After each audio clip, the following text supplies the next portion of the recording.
સર્વ મુક્તોને હૈયાના હેતથી જય સ્વામિનારાયણ। વાલા મુક્તો, આપ દર્શન કરી રહ્યા છો વડતાલ ધામમાં આવેલી બદ્રિકાશ્રમ તુલ્ય પવિત્ર પરમ પાવની પરમહંસોની ધર્મશાળા।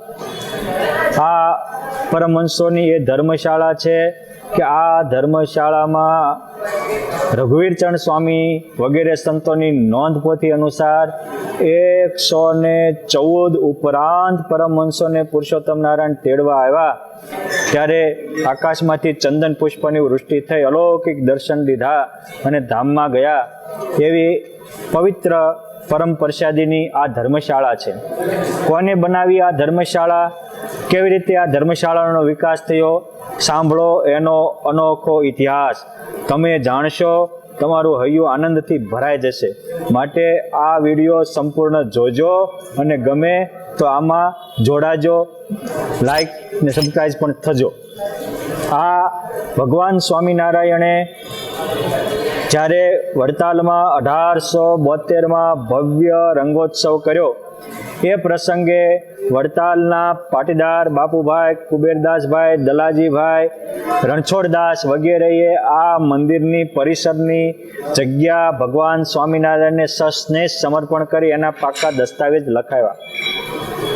પછી 1873માં ભગવાન સ્વામિનારાયણે માટે બ્રહ્માનંદ સ્વામીએ જ્યારે આજે આપણે રામ પ્રતાપભાઈનો બંગલો કહીએ એ નારાયણ મોલની રચના કરી, એ જ વખતે ભગવાન સ્વામિનારાયણે આ જગ્યાએ આવ્યા। આ ઓલા બુરજથી આ બુરજ સુધી ભગવાન સ્વામિનારાયણ ચાલ્યા, પછી વચમાં ઊભા રહી અને તમામ પરમહંસોમાં શિરમોર કહી શકાય।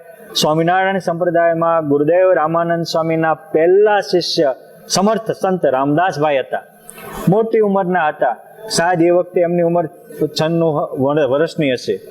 એ ઉંમરે ભગવાન સ્વામિનારાયણે એમને કહ્યું કે સ્વામીશ્રી, તમે અહીં રોકાવ, તમે માગો એટલા સંતો આપીએ, પણ પરમહંસોને કાયમ અલૌકિક ભજનનો અખાડો જામે, બ્રહ્મ નિરૂપણ કરી શકે, દિવ્ય આનંદથી ભરાઈ શકે એવી પરમહંસોની ધર્મશાળાનું નિર્માણ કરો। સ્વામી કહે છે કે મહારાજ, નિર્માણ કરતા પહેલા પાણીની પણ જરૂર પડે, ત્યારે મહારાજ કહે છે કે સ્વામી પહેલા કૂપ બનાવો। એટલે એ રામદાસભાઈએ તે એની દેખરેખ નીચે રામદાસભાઈના હસ્તક જ આ વડતાલ મંદિરની પાછળ જે ચોકમાં જ્ઞાનકૂપ છે એનું નિર્માણ થયું અને સાથોસાથ આ પરમહંસોની ધર્મશાળાનું પણ નિર્માણ થયું। અને સંવત 1874માં ભગવાન સ્વામિનારાયણે હરિજયંતીનો ઉત્સવ વડતાલ ધામમાં કર્યો। આ પ્રસંગે ભગવાન સ્વામિનારાયણે ખૂબ જ ધામધૂમથી પહેલી એક પડાળની બાંધેલી ધર્મશાળાનું ઓપનિંગ કર્યું અને એ વિશાળકાય એક પડાળની આ ધર્મશાળા હતી। આ ધર્મશાળામાં જ ભગવાન સ્વામિનારાયણ 500 પરમહંસો કે હજારો પરમહંસોને 496 વાર પીરસીને જમાડેલું। તમે કહેશો કે અત્યારે દેખાય એ ધર્મશાળા કોને બનાવી? સાણવા જેવો સાંભળો રસપ્રદ ઇતિહાસ। ગોપાળાનંદ સ્વામી 1902માં પલાણા ગયેલા। પલાણાના ભાઈજીભાઈ અમુઘાનંદ સ્વામીના હેત હોવાથી વૈકુંઠમાં ગયા હતા। વિજ્ઞાનદાસ સ્વામી અને કેશવદાસ સ્વામીને સમાધિ કરાવી, સ્વામીએ એમનો શિલાલેખ ગોતાવી આપ્યો। પલાણામાં આજે એ પાટડો પણ વિદ્યમાન છે અને એ પાટડો જ્યારે વૈકુંઠ ધામમાંથી સમાધિ કરાવીને દેખાડ્યો ત્યારે રામચંદ્ર ભગવાને એમને ભલામણ કરી હતી કે આ દસ્તાવેજની સાથે 7,000 રૂપિયા પણ પાટલામાં મુકાવ્યા છે। મને સંતો બહુ વાલા છે। રામાયણમાં પણ લખ્યું છે કે ભગવાન રામ જ્યારે વનમાં કરતા ત્યારે વિચરતા કોઈ પરમહંસ મળે તો દેખી પાય મુનિ રાય તુમારા ભયે સુકૃત સબ સુફલ હમારા। સંતોને દંડવટ કરતા હતા, વંદન કરતા હતા અને કહેતા હતા સંતો, તમારા ચરણારવિંદના દર્શનથી અમે પાવન થયા છે, અમારા સુકૃત ઉદય થયા છે। એવા સંત પ્રેમી ભગવાન રામચંદ્રજીએ એ વિજ્ઞાનદાસ સ્વામી વગેરેને કહ્યું આ રૂપિયા તમે ગોપાળાનંદ સ્વામી મારફત આચાર્ય શ્રી રઘુવીરજી મહારાજને આપજો અને ગોપાળાનંદ સ્વામી ને રઘુવીરજી મહારાજ સાથે રહીને પરમહંસોને નાની જગ્યા છે તો મોટી ધર્મશાળા કરાવે। આ રીતે ફલાણાના દાજીભાઈના લેખ સાથે મળેલા 7,000 રૂપિયાને સાથે રાખી અને એને અનુસંધાનમાં ગોપાળાનંદ સ્વામીની પ્રેરણા મુજબ રઘુવીરજી મહારાજના માર્ગદર્શન મુજબ એ વખતના ગોવિંદજીભાઈ વગેરે મિસ્ત્રીઓના માર્ગદર્શનથી આ ધર્મશાળાનું મોટું નિર્માણ થયું. એ વખતે હરિહરિયાનંદ સ્વામી, સંયુક્ત વૈકુંઠાનંદ સ્વામી, પ્રસાદાનંદ સ્વામી, ભૂમાનંદ સ્વામી, પવિત્રાનંદ સ્વામી વગેરે પણ આ કાર્યમાં જોડાયા હતા.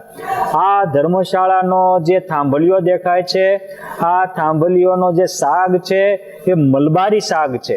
મલબારથી એ વખતે સંતોએ આ સાગ મગાવેલો, એટલે આ સાગમાં હંમેશા બહુ લોંગ ટાઈમ સુધી ઉધઈ ન લાગે, એટલે લાકડું એવું ને એવું રહે. જો આ 200 વર્ષ ઉપરાંત થવા આવ્યા છતાં હજી એની થાંભલીઓ એવી ને એવી આપણે જોઈ શકીએ છીએ, કલા કોતરણી એવી ને એવી જોઈ શકીએ છીએ.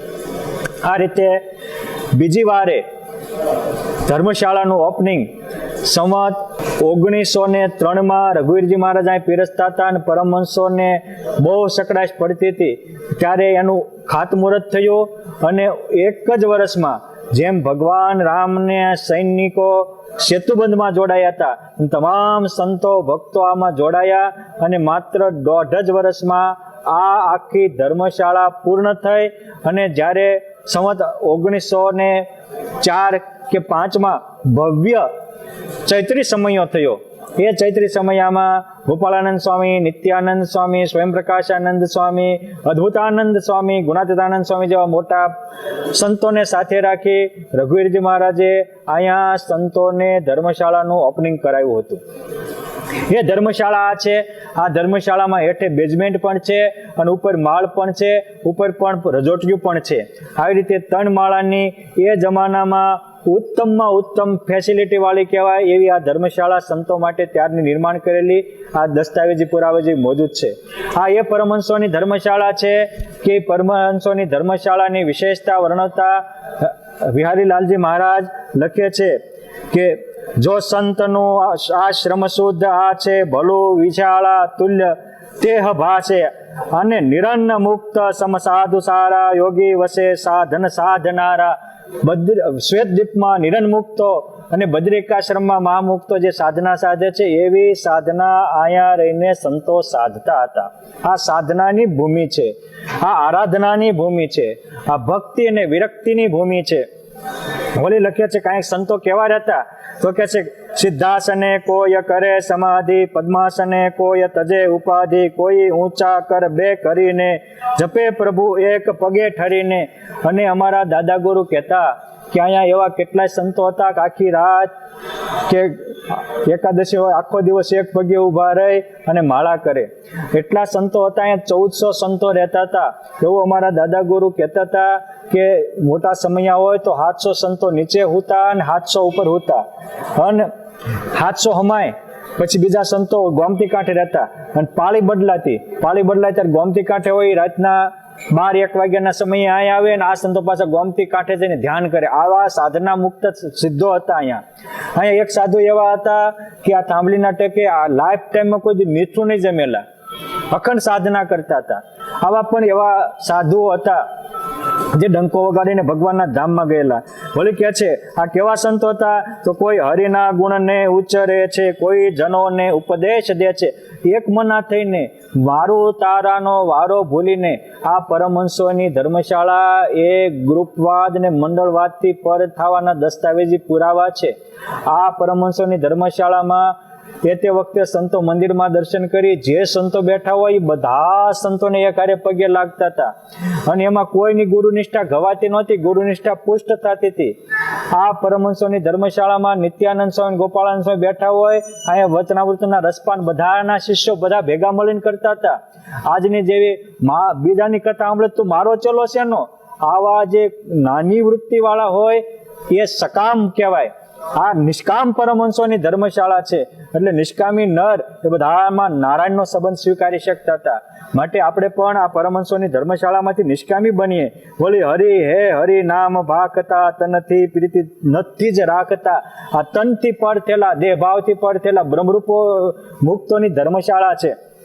અહીંયા કેવા હતા તો લખે છે કે તપસી તપસા તહા કરે, પ્રભુતા પ્રભુની દિલમાં ધરે, આ પ્રભુજીની પ્રભુતા દિલમાં ધરવાનો વસ્તુ. એ પરમહંસો પુરુષોત્તમ નારાયણના ઉપાસક હતા, એટલે બધાને ભગવાનમાં જોડતા હતા, ભગવાનના સંબંધમાં આવેલા સૌને એમાં જોડતા હતા. એવી આ પરમહંસોની ધર્મશાળા છે. વળી રસના રસ નામથી લે નહીં, ધનને બંધન તે ગણે સહી. કોઈ રસાસ્વાદનું તો અહીં પૂછતા જ નહીં, અને ધનને તો મહાબંધન ગણતા હતા.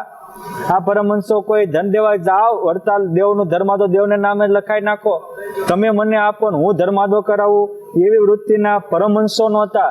આ પરમહંસોના પવિત્ર ગુણો આપણામાં આવે એવી હું ભગવાનને પ્રાર્થના કરું છું. અહીંયા કોઈ દુઃખમાં દુઃખ માની લેતા નહીં અને લૌકિક સુખથી છલકાઈ જતા નહીં. બધા જ પુરુષોત્તમ નારાયણના સ્વરૂપમાં રહેતા, બ્રાહ્મી સ્થિતિમાં રહેતા.